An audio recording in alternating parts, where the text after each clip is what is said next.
Perfect, I said, staring at my reflection in the bathroom mirror, my voice steady despite the chaos erupting in my chest. Dark brown henna stains covered my face in crude, permanent patterns, deliberate marks my own parents had drawn while I slept.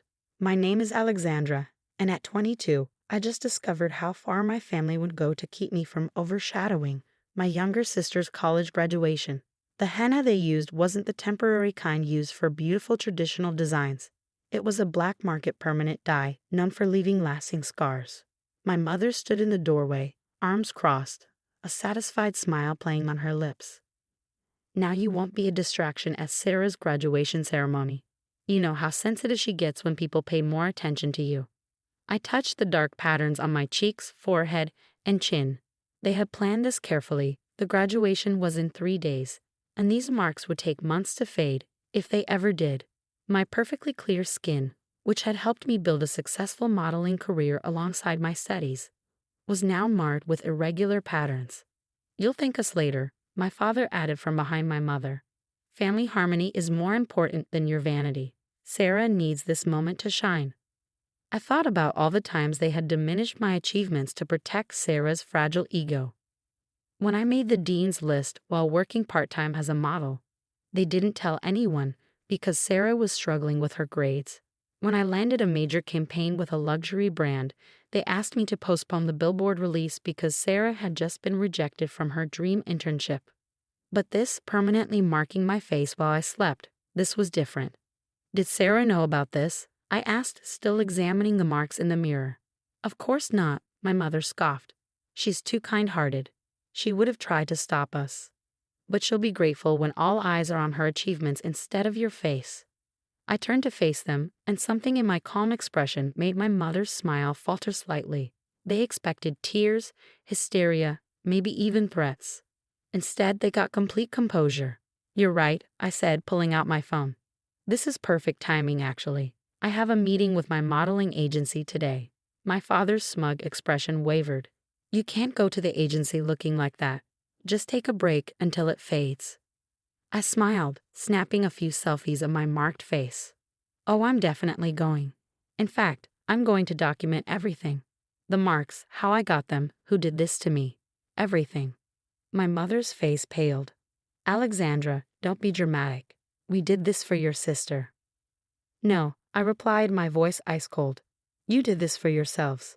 You've always been jealous of any attention I receive. This isn't about Sarah, it's about control. I grabbed my bag and car keys, watching their confidence crumble as they realized I wasn't going to hide away as they planned. Where are you going? My father demanded. First, to the police station to file a report for assault, then to my agency. After that, maybe I'll visit Sarah at her apartment. I wonder how she'll feel knowing what you did to her overshadowing sister. You wouldn't, my mother gasped. It would ruin her graduation. I'm not the one who ruined anything, I said, walking past them. But don't worry, I'll make sure my scars tell the perfect story. As I drove to the police station, my phone kept buzzing with their messages. Please come home, we can discuss this. Think about your sister. Don't do anything rash. They had no idea that while they were busy plotting to mar my face, I'd been making plans of my own. 3 months ago, I discovered their group chat discussing ways to handle the attention problem. At Sarah's graduation, I'd seen the messages about permanent henna, the discussions about doing it while I slept. Instead of confronting them, I'd started gathering evidence. Screenshots of their conversations, recordings of their late-night plotting, even security camera footage I'd secretly installed in my room. They thought they were so clever, but they didn't know I'd been 2 steps ahead the entire time. I pulled into the police station parking lot, touching the marks on my face again. My parents thought they were writing a story of submission on my skin, but they had no idea they were actually creating the perfect canvas for my revenge. These scars wouldn't tell their story of family harmony. They would tell mine of survival and justice. The next 3 days would change everything, but not in the way my parents had planned. They wanted to dim my light to make Sarah shine brighter. Instead, they'd given me exactly what I needed to expose the darkness they'd been hiding all these years. I stepped out of my car, head held high, permanent marks and all. Let them think they'd won. Their victory would be as permanent as the henna they used on my face. The police station was quiet that morning as I filed my report. Detective Martinez's face darkened as I showed her the evidence, screenshots, recordings, and photos of my freshly marked face. "This is assault," she said firmly, documenting everything. "And the premeditation makes it worse." My phone kept buzzing. My mother's latest message read, "We did this because we love you and Sarah. Please don't ruin everything." I silenced the phone and headed to my next stop, Platinum Modeling Agency. Lisa, my agent for the past 3 years, gasped when she saw my face.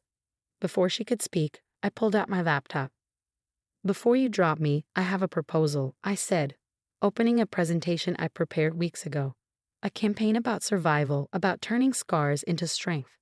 Lisa leaned forward, her initial shock transforming into interest as I explained my vision. "You knew they were planning this?" she asked, scrolling through my evidence. "I found out 3 months ago," I replied. "Instead of stopping them, I decided to use it. These marks tell a story, just not the one they intended." 2 hours later, I left the agency with something much more powerful than a regular modeling contract. Lisa had connected me with major domestic violence prevention organizations. My story, and my marked face, would become part of a national campaign about family abuse and control. When I arrived at Sarah's apartment, she took one look at my face and burst into tears.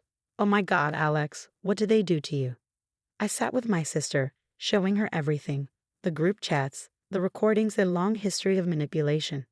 "They did this to make sure I wouldn't overshadow you at graduation," I explained gently. Sarah's face crumpled. "I never wanted this.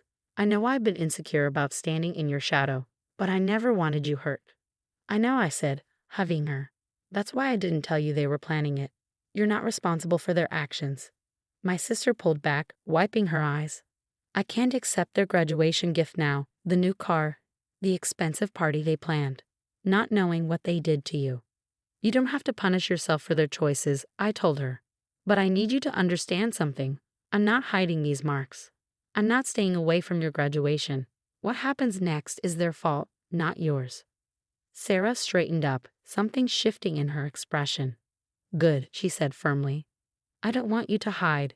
In fact," she grabbed her phone, opening her social media accounts with their thousands of followers from her university influencer days, "I want to help you tell the truth."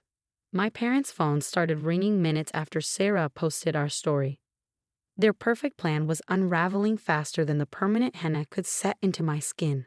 That evening, as Sarah and I sat in her living room planning our next moves, our phones lit up with a family group message. Mom had sent a long paragraph about forgiveness, about family unity, about how unfortunate decisions shouldn't tear us apart. Sarah replied first, "I'm returning the car. The graduation party is canceled. If you try to contact Alex or me before we're ready, the next post will include everything, including the recordings." I added, "The police report has been filed. The campaign shoots start next week. You wanted to make sure people noticed me at graduation. Congratulations, you succeeded." Mom started typing, stopped, started again. Finally, "Please let's talk about this as a family." "We are," Sarah responded, "just not the way you planned."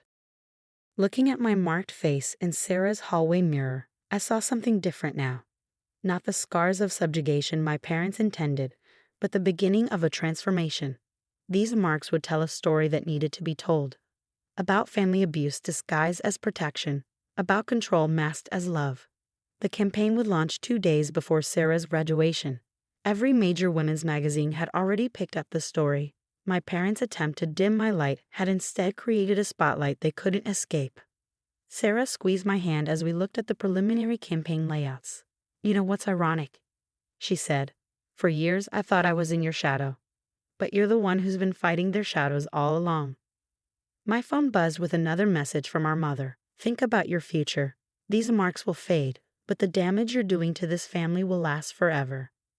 I showed the message to Sarah, and we both laughed, a sound of release, of bonds breaking, of truth finally emerging from years of careful manipulation.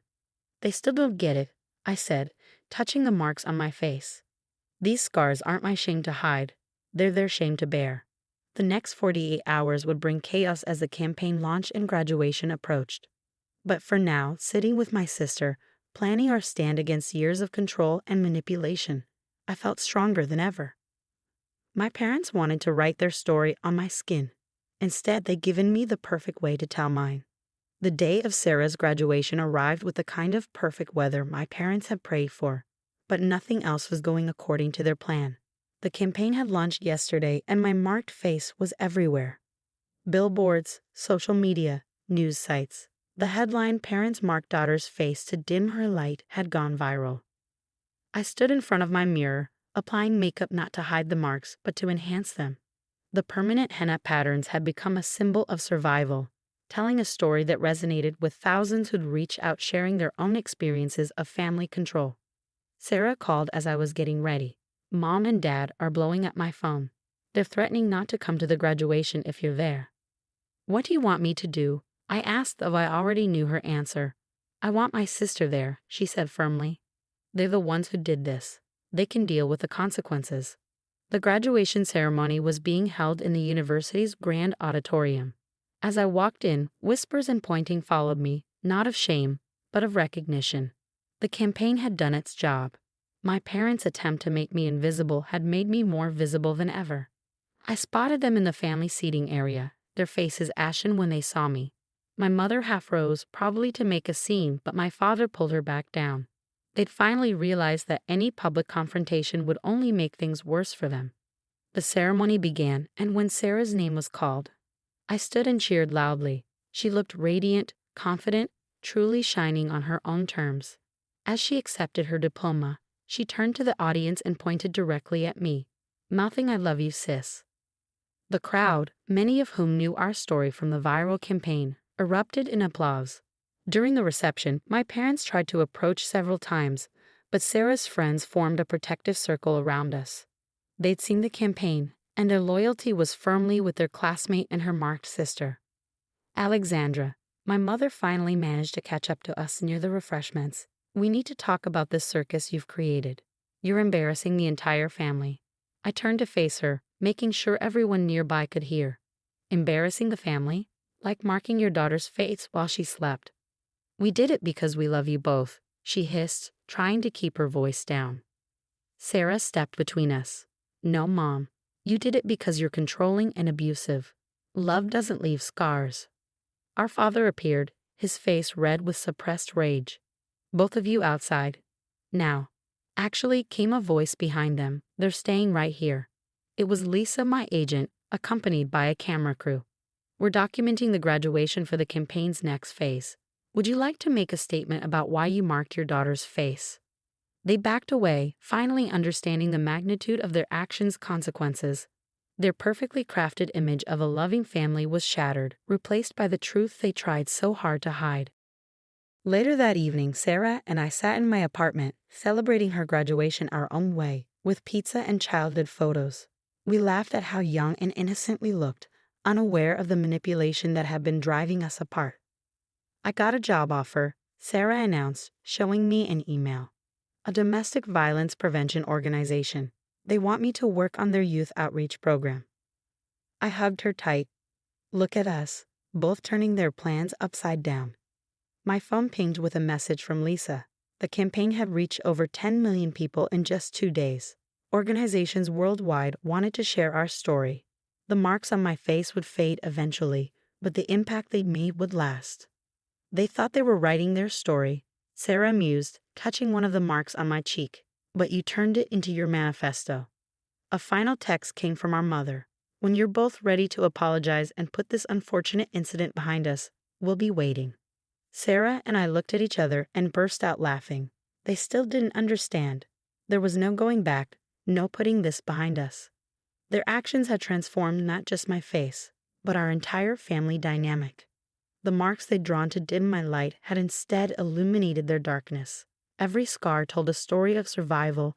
Every pattern revealed a truth they tried to hide. They wanted to make me invisible at Sarah's graduation. Instead, they made our story impossible to ignore. As Sarah and I posed for a selfie, our smiles genuine and free, I thought about how their plan had backfired spectacularly. They'd wanted to write their control on my skin, but instead they'd given me the perfect canvas to showcase my strength. The story wasn't over, it was just beginning. And this time,